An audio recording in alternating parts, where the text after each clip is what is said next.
இப்ப மேகதாட்டுல அணை கட்டணுங்கிற எண்ணம் வந்ததல்ல, இப்ப சிவகுமார் கட்டியே தீர்வுன்னு சொல்றாருல கர்நாடகாவுடைய முதலமைச்சர், அந்த எண்ணம் ஏன் வந்தது? தீர்ப்பு தவறுதான் காரணம். துரைமுருகன் மேகதாட்டுவில் எந்த கொம்பனாலும் அணை கட்டி விட முடியாது சொன்னார்ல. 1970 74 வரை நீங்க தான் இருந்தீங்க. 1924 உடன்படிக்கைக்கு மாறா கர்நாடகாவில் ஹேமாவதி, கபினி, ஹேரங்கி போன்ற அணைகள் கட்டப்பட்டன. அன்னைக்கு உச்ச நீதிமன்றத்தில் வழக்கு இருந்தது. அந்த வழக்கை கருணாநிதி திட்டமிட்டு திரும்ப பெற்றார். அப்ப நீங்க எம்எல்ஏவா தானே இருந்தீங்க. காவலர் ஒருவர் அவர் கல் அருந்துவது போன்ற ஒரு புகைப்படம் வெளியானது. அந்த புகைப்படம் வெளியானத அந்த சர்ச்சையை தொடர்ந்து அவர் ஆயுதப்படை பிரிவுக்கு மாற்றம் செய்யப்பட்டிருக்கிறார். ஆந்திராவில் முதலமைச்சர் சந்திரபாபு நாயுடு ஒரு பனை தொழிலாளியினுடைய இருப்பிடத்துக்கு போய் ஒரு பனையால பட்டையில் வாங்கி குடிச்சாருல்ல, உணவுங்கிறது உறுதியாகுதுல்ல.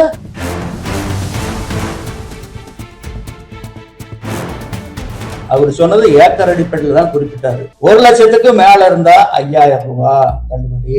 அந்த 50,000 75,000 நிறுத்தி இருக்காரு. வினை வேறு சொல் வேறு பட்டார் தொடர்பு. சொல்றது ஒண்ணு, செய்யறது ஒண்ணு. 1876-77 இதே மாதிரி ஒரு சூப்பர் எல்லினோ வந்தது. மக்கள் தொகையில 3 இறந்துட்டாங்க, உணவு இல்லாம தண்ணி இல்லாம. அந்த மாதிரி ஒரு உயிரிழப்பு பஞ்சம் தமிழ்நாட்டில் வரும்ன்றீங்களா?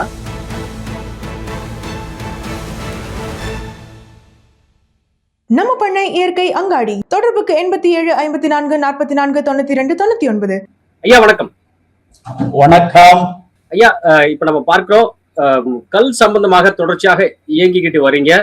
இப்போது நிறைய விஷயங்கள், சம்பவங்கள் பதிவாகிறது. குறிப்பாக திருநெல்வேலி பகுதியிலே ஒரு காவலர் ஒருவர் அவர் கல் அருந்துவது போன்ற ஒரு புகைப்படம் வெளியானது.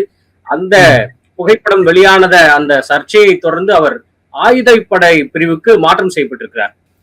ஒரு காவலர் அதிகாரிக்கே இப்படியான ஒரு சம்பவம் நேர்வதை எப்படி பாக்குறீங்க தமிழ்நாடு மாநில கல் இயக்க ஒருங்கிணைப்பாளரா? நாங்க கேட்கக்கூடிய ஒரு கேள்வி, கல் பருகியது குற்றமா?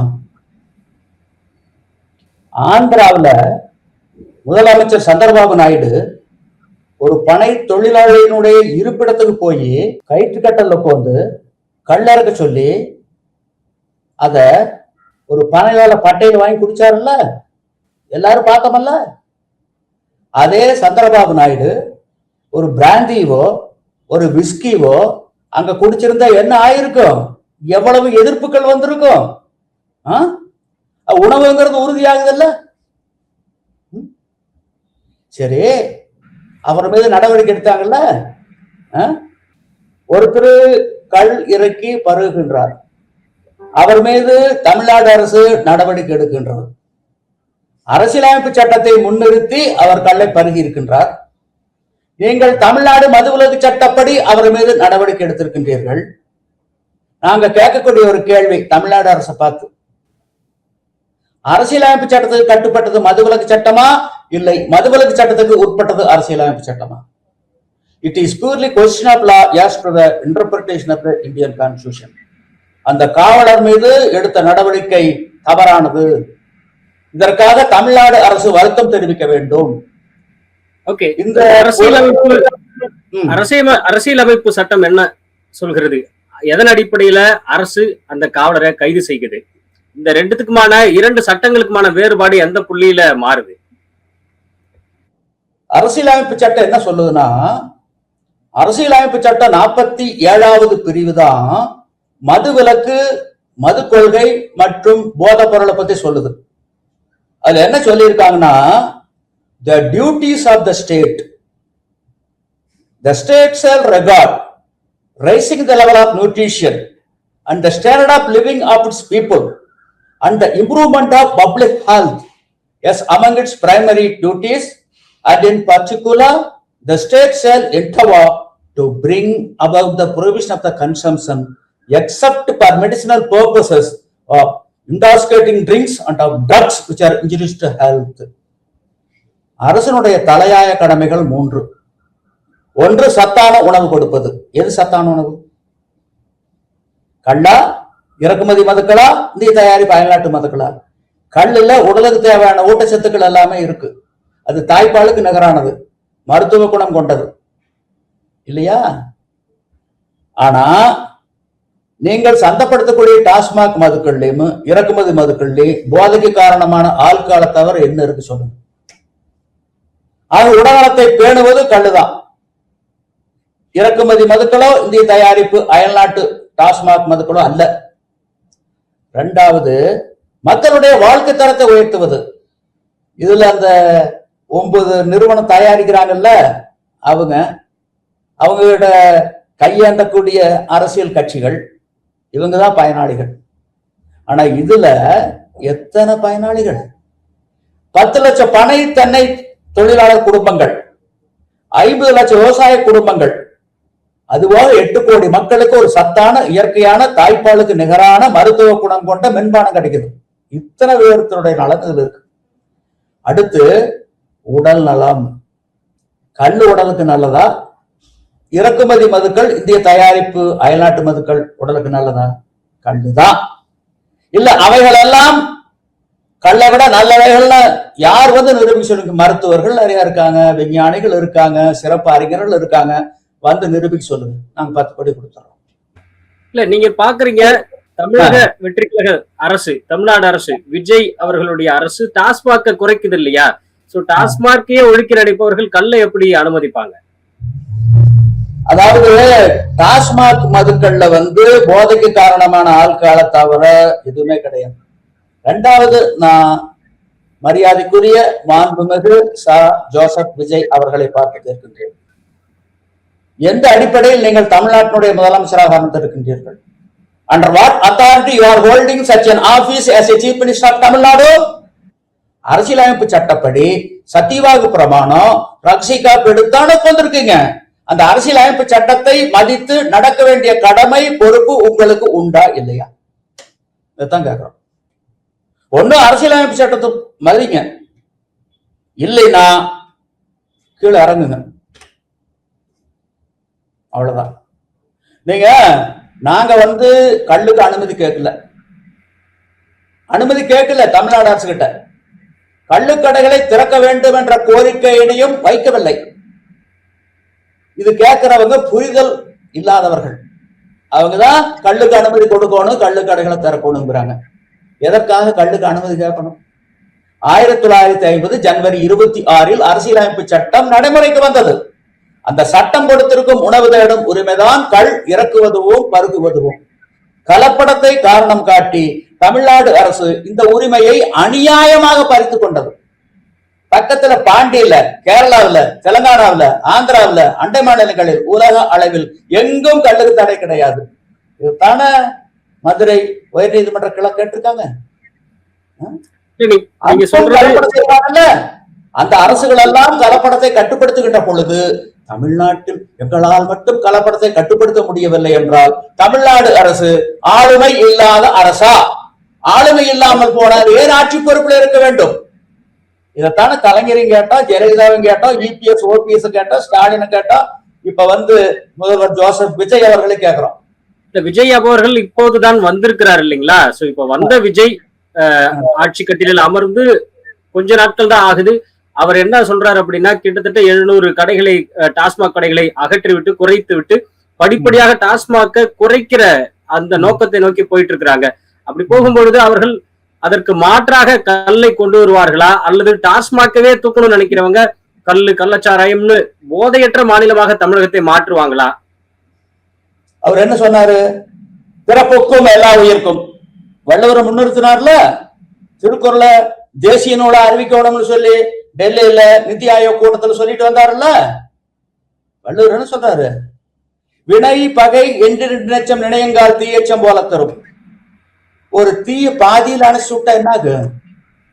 முழுமையுமா வந்துடும். அதே மாதிரி பகைவனை தொட்டு கொடுத்தா என்னாகு? நம்மளை போட்டு தள்ளிடுவேன். பகைவனை தொடக்கூடாது, தொட்டா அவனை முடிச்சிடணும். இல்ல ஒன்னு நம்மளை போட்டு தள்ளிடுவேன். வினை பகை என்றிரண்டெச்சம் நினையுங்கால் தீயச்சம் போல தரும். அதே மாதிரி ஒரு செயலை பாதியில முடிச்சுட்டு பாதி வர நிறுத்துறது, அணை பாதி கட்டி விட்டுட்டு என்ன பிரயோஜனம்? முழுமையுமா கட்டினா தானே தண்ணி தேக்க முடியும். அந்த மாதிரி இப்ப பாதி கடைகளை மூட வேணும்னா அப்புறம் மீதி கடைகளுக்கு போய் வாங்கிட்டு வருவாங்கல்ல, இல்ல அங்கிருந்து வாங்கி அவங்க உள்ளூர்ல விற்பாங்கல்ல, கள்ளத்தனமா விற்பாங்கல்ல. அதனால நாங்க என்ன சொல்றோம்னா, பீகாரை பின்பற்றி தமிழ்நாட்டில் மதுவிலக்கு மற்றும் மது கொள்கையை மாற்றி அமையுங்கிறோம். 10 ஆண்டுகளுக்கு முன்பு பீகாரில் பூரண மதுவிலக்கு கொண்டு வரப்பட்டது. அப்போது அங்கே சாராயத்துக்கு தடை, இறக்குமதி மதுக்களுக்கு தடை, இந்திய தயாரிப்பு அயல்நாட்டு மதுக்களுக்கு தடை, கள்ளுக்கு விலக்களிப்பு. அண்மையில் குற்ற ஆவண பதிவில் பதிவிடுகின்ற பொழுது பீகாரில் பூரண மதுவிலக்கு கொண்டு வரப்பட்ட பிறகு சாலை விபத்துகளும் குற்றங்களும் வெகுவாக குறைந்து போய் உள்ளன. குடும்பங்களில் அமைதி நிலவுகின்றது. மக்களுடைய வாழ்க்கை தரம், வாங்கும் சக்தி கூடியிருக்கின்றது. அங்கே கள்ளச்சாராய சாவுகள் ஏற்பட்டன. அந்த அரசு நிவாரணம் கொடுக்க மறுத்து விட்டது. நிவாரணம் கொடுத்தால் அது ஒரு தவறான முன் உதாரணம். கள்ளச்சாராய உற்பத்தி, விற்பனை, நுகர்வு மற்றும் மரணங்களை அது ஊக்குவித்ததாக அமையும்னு அரசாங்க தரப்புல சொன்னாங்க. தமிழ்நாட்டிலும் கள்ளச்சாராய சாவுகள் ஏற்பட்டன. அரசு விரைந்து ஓடி போய் சாவு ஒன்றுக்கு 10 லட்சம் ரூபாயை வள்ளல் போல் வாரி வாரி வாரி வாரி வழங்கியது. அங்கே அரசு மதுவிலக்கை நோக்கி இருக்கின்றது, தமிழ்நாட்டில் அரசு மதுவை நோக்கி இருக்கின்றது. இது தமிழ்நாட்டுக்கு வந்திருக்கக்கூடிய ஒரு தலைக்குனிவு. ஆகவே இதை போக்குங்கள்னு சொல்றோம். ஆக பீகாரை பின்பற்றி தமிழ்நாட்டிலும் மதுவிலக்கு மற்றும் மது கொள்கை மாற்றி அமைக்கப்படும் என்ற அறிவிப்பு 18ஆம் தேதி துவங்குதல்ல, அந்த கூட்டத்தொடரில் இருக்கும் என்ற எதிர்பார்ப்பு எங்கள் மத்தியில் இருக்கின்றது. என்ன செய்வாரோ தான் முடிவெடுக்கணும். நீங்க பீகார் குறிப்பிடும் பொழுது பீகார், மகாராஷ்டிரா, இது குறிப்பாக மகாராஷ்டிரா நம்ம சொல்ல முடியும். அங்கே பயிர்க்கடன் தள்ளுபடி பல்லாயிரம் கோடி அவங்க கிட்டத்தட்ட தள்ளுபடி பண்ணாங்க. அதே போன்று இங்க தமிழ்நாட்டுல கூட கலைஞர் பீரியட்ல 7,000 கோடி ஆகட்டும், எடப்பாடி அவர்கள் பீரியட்ல 12,000 கோடி வரைக்கும் பயிர்க்கடன் தள்ளுபடி அப்படிங்கிறது செய்யப்பட்டது. இப்போது தமிழக வெற்றி கழகத்தினுடைய தலைவர் மாண்புமிகு முதல்வர் விஜய் அவர்களுடைய அந்த பயிர்க்கடன் தள்ளுபடி அப்படிங்கிற இந்த புதிய செய்தியை, புதிய இதை வரவேற்கிறீங்களா? இந்த புதிய அறிவிப்பை எப்படி பாக்குறீங்க? 5 ஏக்கருக்கு கீழாக இருக்கக்கூடிய சிறு குறு விவசாயிகளுடைய பயிர்க்கடன் முழுமையுமாக தள்ளுபடி. 5 ஏக்கருக்கு மேல இருக்கக்கூடிய விவசாயிகளுடைய கடன் சரிவாகி தள்ளுபடி. அதான் நாங்க எதிர்பார்க்கிறோம். நீங்க இப்ப அண்மையில மகாராஷ்டிராவில் தள்ளுபடி பண்ணுதான் சொன்னீங்க. 36,000 கோடி தள்ளுபடி பண்ணாங்க. ஆனா இங்க எவ்வளவு தள்ளுபடி பண்ணாங்க? 2,000 கோடி. எவ்வளவு இருக்கு? 18ல் 1. அவங்க தள்ளுபடி பண்ணதுல 18ல் 1. இப்போ விவசாயிகளுடைய எதிர்ப்பின் காரணமா என்ன பண்ணிருக்காரு? அவர் சொன்னது ரூபாய் எல்லாம் குறிப்பிடல. அவர் சொன்னது ஏக்கர் அடிப்படையில் தான் குறிப்பிட்டாரு. இப்ப என்ன சொல்றாரு? 50,000க்கும் கீழே இருக்கக்கூடிய கடன் முழுமையுமாக தள்ளுபடி, 1 லட்சத்துக்கு மேல இருந்தா 5,000 ரூபாய் தள்ளுபடி, அப்படி சொல்றாரு. ஆக இப்ப என்ன பண்ணாரு? எதிர்ப்பின் காரணமா அந்த 50,000த்தை 75,000 நிறுத்தி இருக்காரு, மாத்தி அமைச்சிருக்காரு. இது ஏற்புடையதல்ல. இன்னைக்கு நிதிநிலை சரியா இல்லைங்கிறது எல்லாத்துக்கும் தெரியும் இல்லைங்களா? ஏற்கனவே அந்த அரசாங்கம் 13 லட்சம் கோடி கடன் வச்சுட்டு போயிட்டாங்க. இப்ப நேற்று வெள்ளை அறிக்கையில் சொல்லியிருக்காங்க. ஆக இந்த நிலைமையில பணம் இல்ல, சட்டி வெறுஞ்சட்டி. அப்படின்ட்டு என்ன வரும்? எதுவும் வராது. இது எல்லாத்துக்கும் தெரியுது, அவங்களுக்கு தெரியுது, விவசாயிகளுக்கு எங்களுக்கு தெரியுது. ஆகவே நீங்க இன்னொரு 1 மாசம் 2 மாசம் கழிச்சாகுது, நீங்க முழுமையுமே தள்ளுபடி பண்ணுங்க. நீங்க அறிவித்தபடி அன்னைக்கு என்ன சொன்னீங்களோ அது சொன்னது செய்யுங்க. நீங்க சொல்லும் செயலும் மாறுபடக்கூடாது. கனவிடம் இன்னாது மன்னோ, வினை வேறு சொல் வேறு பட்டார் தொடர்பு. சொல்றது ஒண்ணு, செய்யறது ஒண்ணு. இப்படிப்பட்டவங்களுடைய உறவு கனவுலையும் கூட வரக்கூடாதுங்கிறார் வள்ளுவர். அப்படிப்பட்டவர் முதல்வர் நாற்காலியில் உட்கார்ந்திருந்தா நாடு எப்படி இருக்கு? பிறப்புக்கும் எல்லா உயிருக்கும் வேண்டிதான். சரி, இப்போது வெள்ளை அறிக்கை வெளியிட்டிருக்கிறார். இந்த வெள்ளை அறிக்கையில அவர்கள் சொல்வது போல இத்தனை லட்சம் கோடி கடன் இருக்கிறத தெள்ள தெளிவாக அவங்க குறிப்பிட்டிருக்கிறாங்க. முந்தைய அரசுகளுடைய குளறுபடிகளால் இப்போது கஜானா காலியாகி இருப்பதை டேட்டாவோட அறிவிச்சிருக்கிறாங்க. இதற்கு மீது அவர்கள் என்ன செய்ய முடியும்? அவர்கள் கிட்டத்தட்ட ஒரு கையேறு நிலையில இருப்பதை உறுதி செய்யுது இல்லையா இந்த வெள்ளறிக்கை? அது தெரியுதுங்க.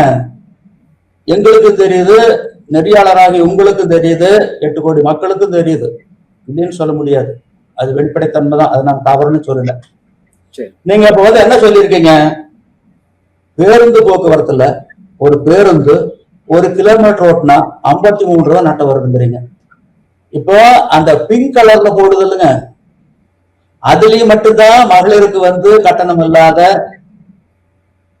ஏத்திக்கிட்டு போறாங்க. ஆனா நீங்க என்ன சொன்னீங்க? நீங்க குளிரூட்டப்பட்ட பேருந்து வரை அனைத்து அரசு பேருந்துகளிலும் நீங்க கன்னியாகுமரியில இருந்து கும்மிடி பூண்டி வரையில எங்க வேணாலும் இறங்கிட்டு போலாம், நீலகிரி வரல இறங்கிட்டு போலாம் அப்படின்னு சொன்னீங்கல்ல. தெரியாத உங்களுக்கு? இன்னைக்கு வந்து ஒரு கிலோமீட்டருக்கு 53 ரூபா நட்டம் வருதுங்கிறீங்க இல்லையா? நீங்க எல்லா பேருந்துகள்லயும் பெண்களுக்கு இலவசம்னா எவ்வளவு வர? 100 கோடி வரும் நட்டம். இந்த 100 ரூபா வரும் ஒரு கிலோமீட்டருக்கு. 1 கிலோமீட்டருக்கு 100 ரூபா வருமல்ல நட்டம். இதெல்லாம் தெரிஞ்சுதான் அறிவிச்சீங்க. தெரியாதது. ஏற்கனவே இந்த போக்குவரத்து கழகம் எவ்வளவு கோடி நட்டத்தில் இருக்குதுன்னு உங்களுக்கு தெரியாதா? மின்வாரி எவ்வளவு நட்டத்தில் இருக்குதுன்னு தெரியாதா? அரசாங்கம் எவ்வளவு நடத்தல் இருக்குதுன்னு தெரியாதா? அதான் சொன்னீங்க, ஒவ்வொருத்தருடைய தலையில, உங்க தலையில, என் தலையில, நேற்று பிறந்த குழந்தை தலையில எவ்வளவு இருக்குது? 1,29,000 இருக்குதுன்னு சொல்றீங்க இல்லைங்களா? சொல்லிருக்கீங்களா? அது வெளிப்படைத்தன்மை வரவேற்கத்தக்கது. இவ்வளவு கடன் இருக்கும் போது ஏன் அறிவிக்கிறீங்க? சரி, நீங்க தான் பிறப்புக்கும் எல்லா உயிருக்கும் நீங்க. வள்ளுவர் என்ன சொல்லியிருக்காரு? கடன் வாங்க சொல்றாரா? எதுக்குதான் கடனுங்கிறாரு? குன்றேறி யானை போர் கண்டற்றால் தன் கைத்து ஒன்றுண்டாக செய்வான் வினை.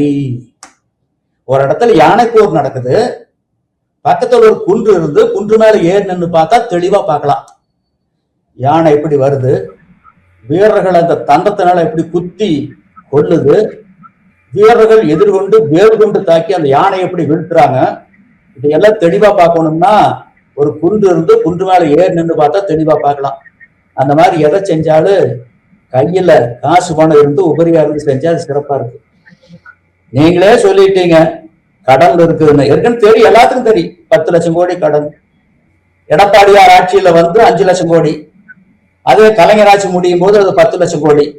73 ஆண்டுகள்ல வாங்கின கடன் 5 லட்சம் கோடி.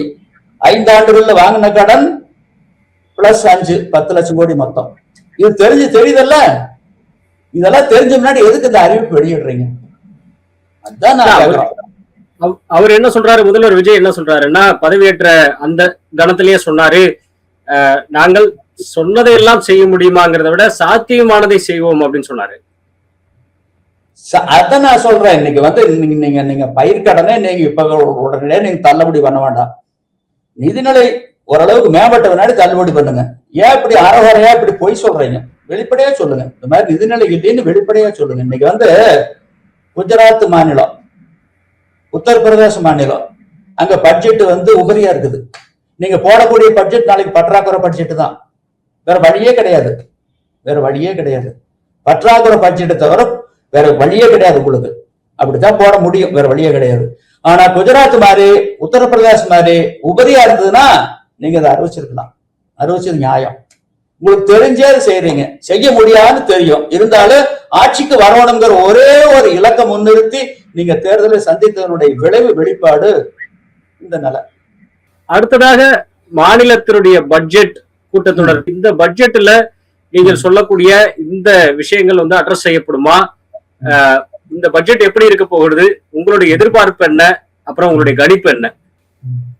எங்களை பொறுத்த அளவுல நாங்க இந்த அரசாங்கம் வந்து ஒரு நல்ல அரசாங்கமா இருக்கணுங்கிறது எங்களுடைய எதிர்பார்ப்பு.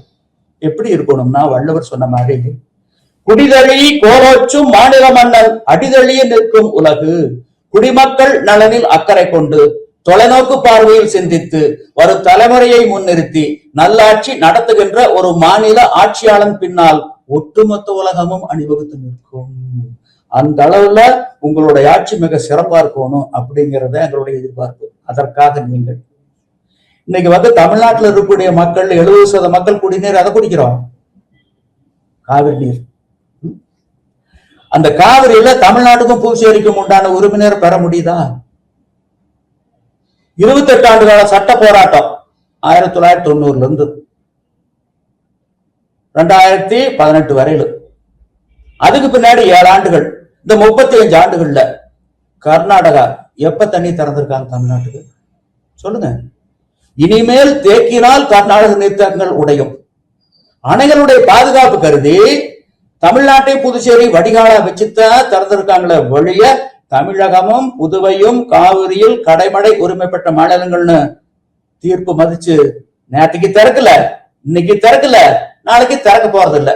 இதுக்கு ஒரு தீர்வு காண வேண்டும்ங்கிறத நாங்க வைக்கக்கூடிய ஒரு முதல் கோரிக்கை. Kaveri is our lifeline, அதுதான் உயிர் நாடி. அந்த பிரச்சனைக்கு ஒரு தீர்வு சொல்லுங்க. இப்ப இந்த வருஷம் சூப்பர் எல்னினோ வருதுன்னு சொல்றாங்க. 1876 77ல இதே மாதிரி ஒரு சூப்பர் எல்னினோ வந்தது. அப்போ தமிழ்நாட்டில் மட்டும் மக்கள் தொகையில 3 இறந்துட்டாங்க, உணவு இல்லாம தண்ணி இல்லாம. எங்க ஊர் பக்கம் பெரியவங்க எல்லாம் சிறுவனாந்த போது சொல்லியிருக்காங்க, முட்டி தூக்கி பஞ்சம்னு சொல்லியிருக்காங்க. சில பேர் தாது வருஷ பஞ்சம்னு சொல்லுவாங்க.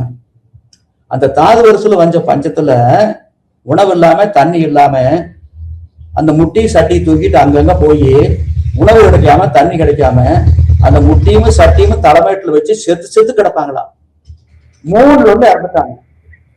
இப்போ வரக்கூடிய எல்னினோ இருக்குது, இப்ப தொடங்கிட்டு, இது 18 மாசம் இருக்கும். இது அக்டோபருக்கு மேல உச்சத்துக்கு போக போகுது. இதனுடைய பாதிப்பு 2027 இருக்கும். உயிரிழப்புகள்லாம் அப்பதான் இருக்குங்கிறாங்க. அந்த மாதிரி ஒரு உயிரிழப்பு பஞ்சம் தமிழ்நாட்டுல வரும்ன்றீங்களா? வரும்னு ஐக்கிய நாடுகள் சபை சொல்லியிருக்காங்க, அமெரிக்காவுடைய வானிலை ஆய்வு மையம் சொல்லியிருக்காங்க, ஐரோப்பிய நாடுகள்ல, ஜப்பான் நாடு போன்ற நாடுகள்ல ஒவ்வொரு நாட்டினுடைய வானிலை ஆய்வு மையம் சொல்லியிருக்காங்க, இந்திய வானிலை ஆய்வு மையம் சொல்லியிருக்காங்க. இப்ப பாத்தீங்கன்னா வேளாண் துறை அமைச்சர் இன்னைக்கு செய்தியில பாத்தீங்களா, அவரும் சொல்லியிருக்காரு சூப்பர் எல்னினோ தமிழ்நாட்டை தாக்கும்.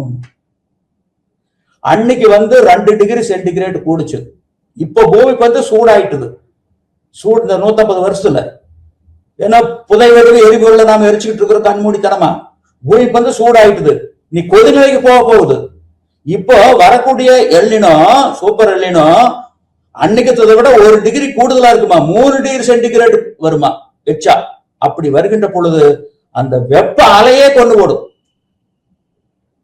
மக்களை. அந்த அளவுக்கு மோசமா இருக்குன்னு சொல்லியிருக்காங்க. இந்த சூழ்நிலையில இங்க இருக்கிற ஒரு குடிநீரையாவது நாம பாதுகாத்துக்கிறதுக்கு நம்முடைய உரிமைநீரை வாங்கணும்னு தான் நான் சொல்றேன். உரிமைநீரை வாங்கணும். உரிமைநீரை பெறுவதற்கு என்ன தீர்வு? ஒரே தீர்வு, தினந்தோறும் நீர் பங்கீடு ஒண்ணுதான் தீர்வு. இப்ப 28 ஆண்டு கால சட்ட போராட்டத்துல திமுக அதிமுக மாறி மாறி இந்த வழக்கை நடத்தினாங்க. சரியான இலக்கை நோக்கி இந்த வழக்கு நடத்தப்படவில்லை என்ற குற்றச்சாட்டை நான் வைக்கிறேன். தினந்தோறும் நீர் பங்கீடு என்ற இலக்கை முன்னிறுத்தி இந்த வழக்கு நடத்தப்பட்டு அதற்குண்டான ஒரு தீர்ப்பை பெற்று தந்திருந்தால் தினந்தோறும் கர்நாடக காவிரியில் வரக்கூடிய நீரை தீர்ப்பின் விகிதாச்சாரப்படி, என்ன விகிதாச்சாரம், கர்நாடகாவுக்கு 284.75 டிஎம்சி, தமிழ்நாட்டுக்கும் புதுச்சேரிக்கு 177.25 டிஎம்சி, கேரளாவுக்கு 21 டிஎம்சி. இந்த விகிதாச்சாரத்தின் அடிப்படையில் தினந்தோறும் பங்கிட்டு தினந்தோறும் அந்த நீர் மேட்டூர் அணைக்கு கொண்டு வரப்பட்டு சேமிக்கப்படுவதாக இருந்திருந்தால் எதற்காக இரு மாநில உறவு கெடுது? எதுக்கு மோதல் வருது? எதுக்கு இறையாண்மை ஒருமைப்பாடு கேள்விக்குறியாகுது?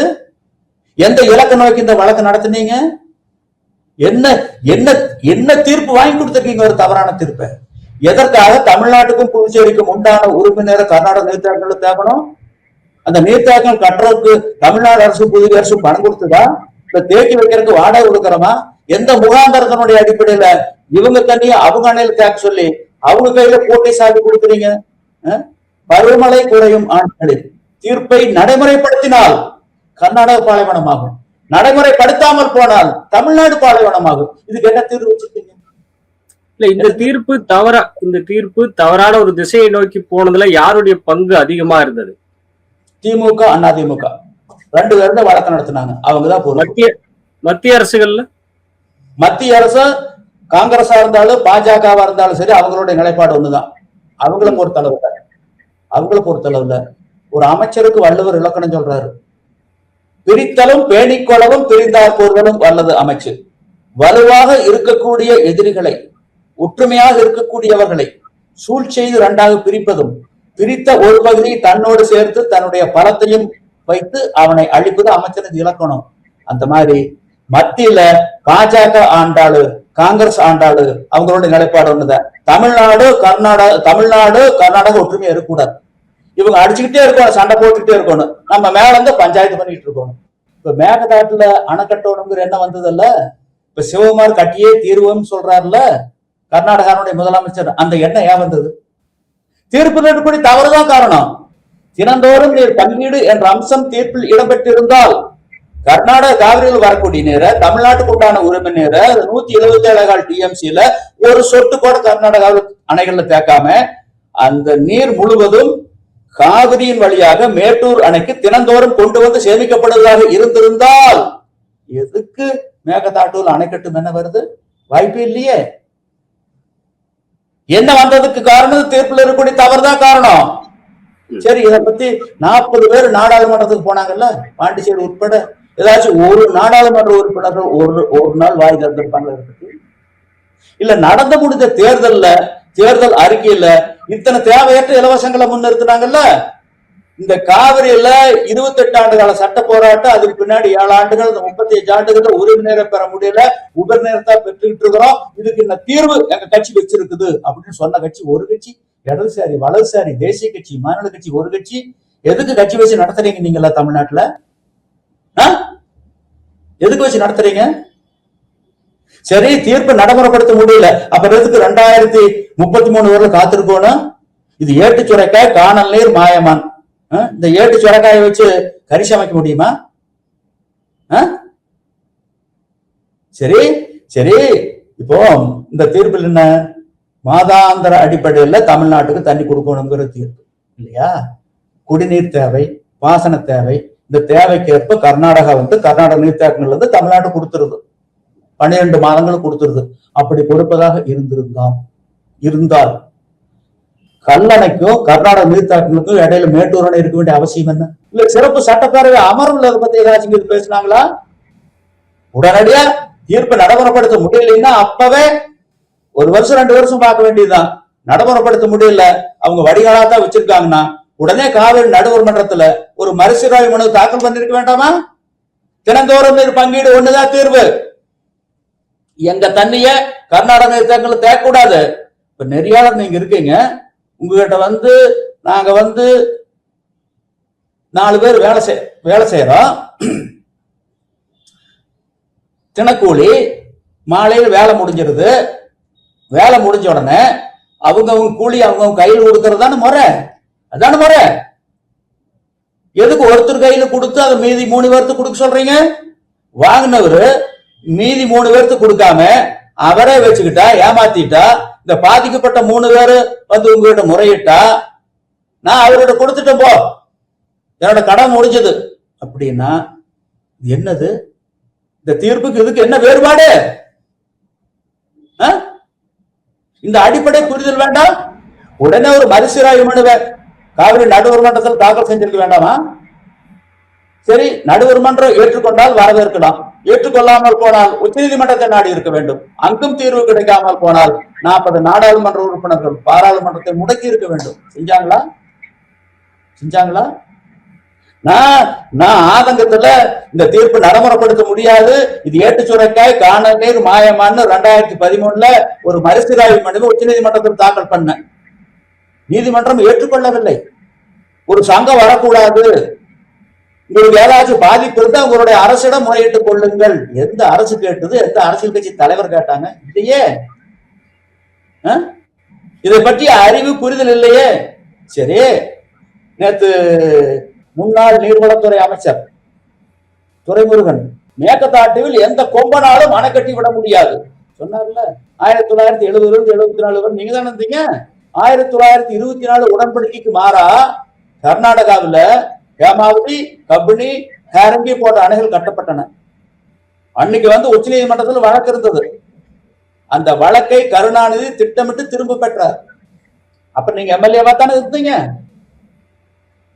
அந்த அந்த 1924 உடன்படிக்கைக்கு மாறாத்தான அந்த ஹேமாவதி கபினி ஹேரங்கி கட்டப்பட்டது. நீங்க என்ன பண்ணிட்டீங்க?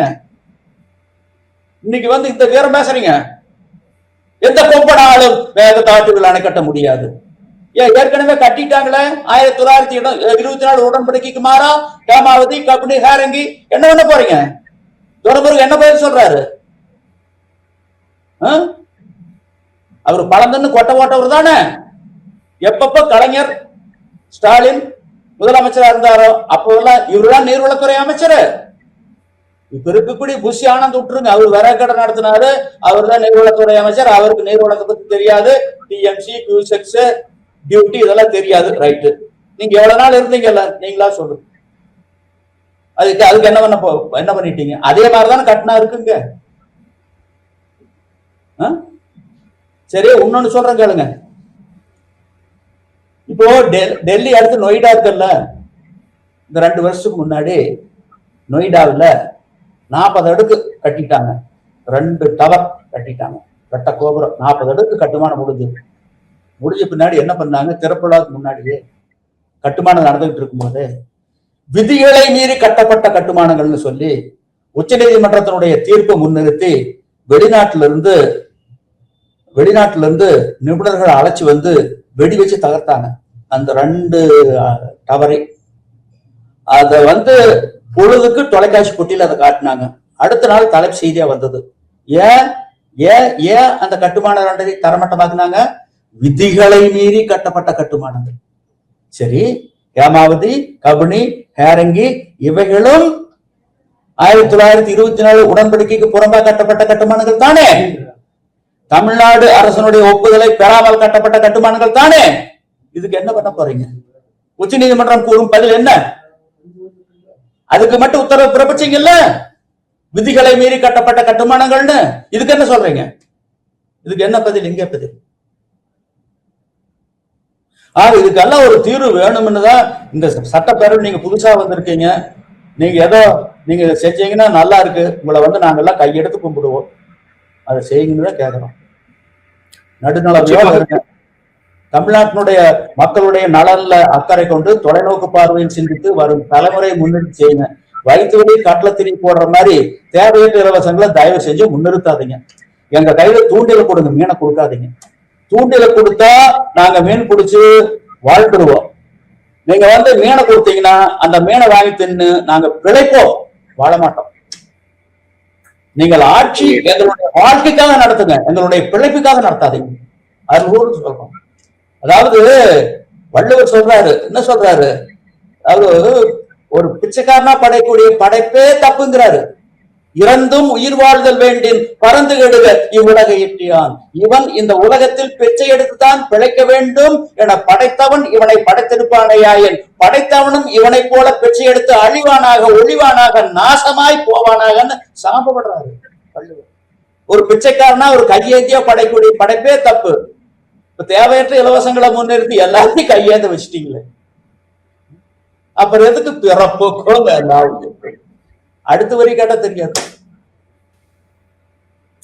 நிச்சயமாக உங்களுடைய கருத்துக்களை விரிவாக ஆழமாக பதிவு செஞ்சிருக்கிறீங்க. தொடர்ந்து பேசுவோம் ஐயா. இணைப்புல இணைந்தமைக்கு மிக்க நன்றிங்க. நன்றி.